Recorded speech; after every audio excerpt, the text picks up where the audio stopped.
गणतंत्र दिवस का 77वां वर्षगांठ मनाया जा रहा है। पूरे देश में आज खुशियों की लहर दौड़ रही है। आज के तिथि को ही यानी 26 जनवरी को ही हमारा संविधान 1950 में लागू किया गया था। इस संविधान की बहुत बड़ी विशेषता है जिसको लागू किया गया था।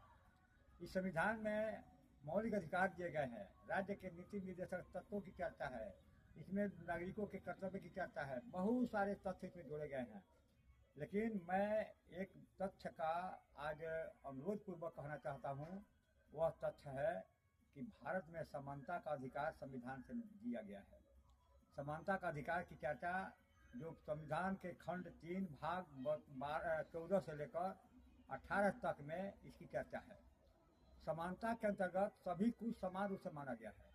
लेकिन भारत के बिहार प्रांत में एक ऐसी नीति जो 1982 से चल रही है, उस नीति को दुनिया वाले सुनते हैं तो बिहार के नाम पर इसको बहुत बुरा मानते हैं, कलंक मानते हैं। वह है बीच रहित शिक्षा नीति। बिहार में 1982 में अगस्त महीने में डॉक्टर जगन्नाथ मिश्र उस समय मुख्यमंत्री थे, उसमें कांग्रेस की सरकार थी। उन्होंने बिहार में बीच रहित शिक्षा नीति को प्रयोग के तौर पर लागू किया। इस नीति का अर्थ होता है कि संस्थान होंगे, उसमें कार्यरत शिक्षक जो होंगे उनको वेतन नहीं दिया जाएगा, लेकिन बच्चे जो पढ़ेंगे उनसे फीस लिया जाएगा, उनकी परीक्षा ली जाएगी, उनको प्रमाण पत्र दिया जाएगा, यानी सारी सहूलियतें उनको दी जाएगी। इस तरह का नीति उन्होंने लागू किया था। इस नीति के तहत बहुत से लोग इस संस्थान से जुड़े, जिसमें लगभग 240 के आसपास डिग्री कॉलेज बीच रहे में थे उस समय से लेकर अभी तक, 500 से ऊपर इंटर कॉलेज और उसी तरह से हाई स्कूल भी। इन कॉलेजों में जो शिक्षक पढ़ाते हैं उनको कोई वेतन सरकार आज तक नहीं दी। बहुत से लोग नौकरी में, जवानी में नौकरी में गए, बूढ़े होकर के, रिटायर होकर के घर गए। बहुत से लोगों ने दुनिया को छोड़ दिया, लेकिन सरकार ने इसके लिए कोई स्पष्ट नीति नहीं बनाई। वह सरकार दावा करती है कि हमारा विकास बिहार का बहुत आगे क्यों जा रहा है, बिहार का विकास बहुत हो रहा है, लेकिन वहीं पर एक शिक्षक पिछले जा रहे हैं। एक शिक्षक को लाखों रुपए वेतन देती है और वहीं दूसरे शिक्षक जो समान काम करते हैं उनके पैरों में टूटे चप्पल होते हैं, उनकी साइकिल टूटी होती है, लेकिन उनको वेतन के नाम पर कुछ नहीं मिलता। 15 बरस एक ऐसे दल की सरकार बनी जो गरीबों का मसीहा कहता था अपने को उसका नेता, लेकिन 15 वर्षों में उसने एक फूटी कौड़ी भी नहीं दिया किसी भी तरह शिक्षक को। उल्टे में उसने जो है लोगों को इस तरह से भरमा कर रखा, डरवा कर रखा। लेकिन उसके बाद में माननीय नीतीश कुमार जी की सरकार बनी, उन्होंने कहा था कि बीच रहित शिक्षा नीति को समाप्त करेंगे। उन्होंने इसके क्षेत्र में पहल भी किया। बीच रहित शिक्षा नीति को समाप्त करने के लिए उन्होंने अनुदान का सिस्टम शुरू किया, लेकिन वह अनुदान एक भिखमंगा को दिया जाता है, उस तरह का अनुदान देना उन्होंने शुरू किया। तो यह शोषण की चर्चा जो संविधान में है, आज़ादी मिलने के बाद भी, संविधान लागू होने के बाद भी शोषण की प्रक्रिया चलती थी। शोषण कौन करते थे? जमींदार, किसानों का, रैयतों का, गरीबों का शोषण करते थे। वे गरीब अनपढ़ गंवार होते थे।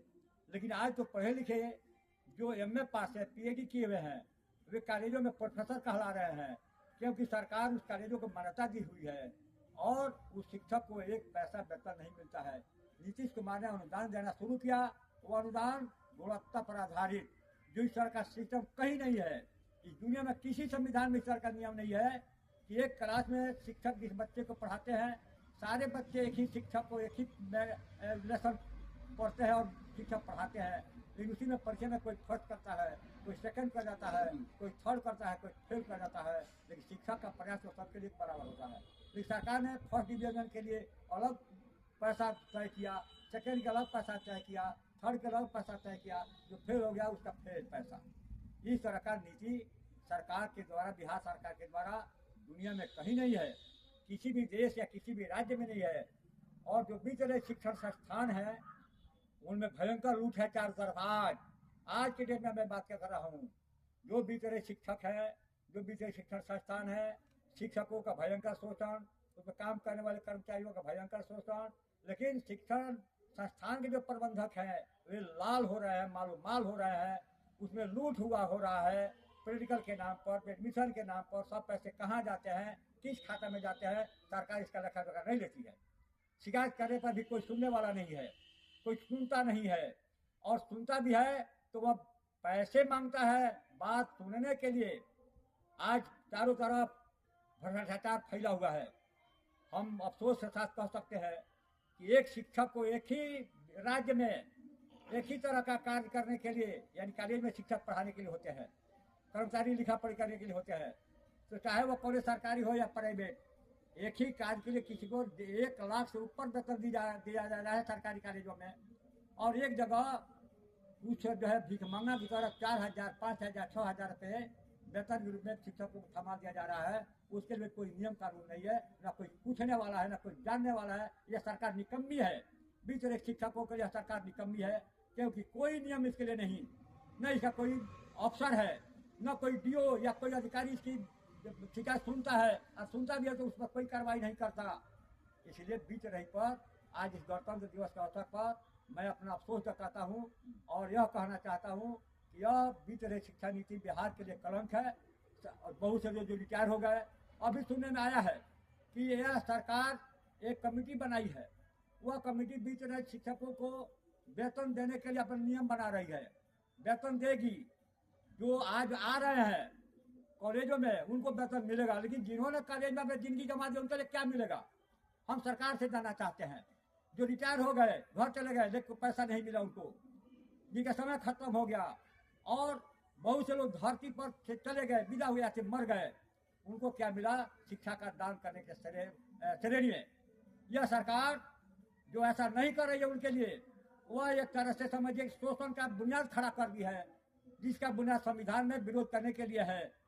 मैं आज इस गणतंत्र दिवस 77वां गणतंत्र दिवस के अवसर पर बिहार सरकार से अनुरोध करता हूं कि जो शिक्षक रिटायर हो गए, बीत रहे शिक्षक, उनको वह पेंशन दे, और जो सेवा में हैं उनके लिए वेतनमान दे, और जो आज आ रहे हैं उनके लिए भी नीति निर्धारित करे।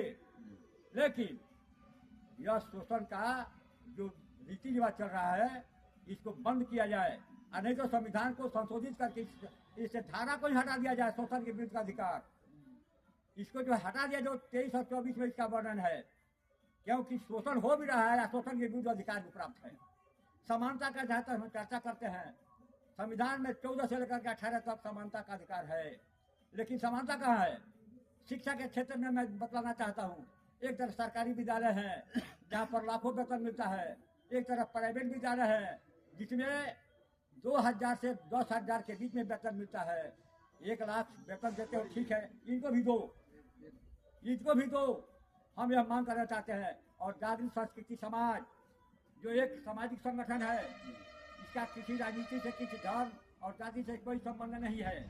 इसे जागृत संस्कृति समाज के माध्यम से भी मैं मांग करता हूँ, जिसका मैं संयोजक हूँ।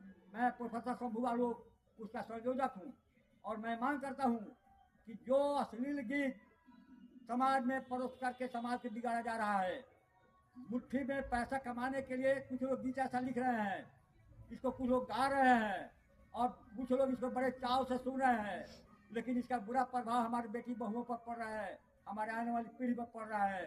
इस गीत को कानून बनाकर रोका जाए, और सरकारी तथा प्राइवेट विद्यालय के अंतर को हटाया जाए, और एक तरह का विद्यालय स्थापित हो। उस विद्यालय में राष्ट्रपति जी का बेटा भी पढ़े, और एक चपरासी का बेटा भी पढ़े, एक मंगलू डंगलू गाँव के अंदर जो गरीब किसान के, गरीब मजदूर के बेटे, उनका भी बेटा बेटी पढ़े। ये 2 तरह की शिक्षा क्यों? जो सरकारी विद्यालय में पढ़ाते हैं उनको तकलीफ लगेगी, सरकारी विद्यालय में पढ़ाते हैं, सरकार का नौकरी करते हैं बहुत से लोग, और वेतन पाते हैं सरकारी विद्यालय का, वो भी कम नहीं, 40,000 से ऊपर, लेकिन उन्हीं का बेटा बेटी सरकारी विद्यालयों में नहीं पढ़ने जाता। जिस विद्यालय में वो पढ़ाते हैं, जिस तरह के विद्यालय में उनका बेटी बेटी उसमें नहीं पढ़ने जाते, तो क्या यह गरीबों के लिए केवल है? क्या खिचड़ी खाएंगे केवल गरीबों के बच्चे? इसलिए जागृत संस्कृति समाज इस तरह की विभेदकारी शिक्षा नीति का विरोध करते हुए कहता है कि एक तरह की शिक्षा नीति लागू करो, एक तरह की शिक्षण संस्थान स्थापित करो, सरकारी और प्राइवेट नहीं रहेंगे, एक तरह का शिक्षा प्रणाली हो। बस इतना ही कह करके मैं बीच रही शिक्षा नीति का विरोध करता हूँ, और मैं मांग करता हूँ बीच रही शिक्षा नीति को जड़ से समाप्त किया जाए। जय संस्कृति, जय समाज। जय हिंद। नहीं, जय समाज।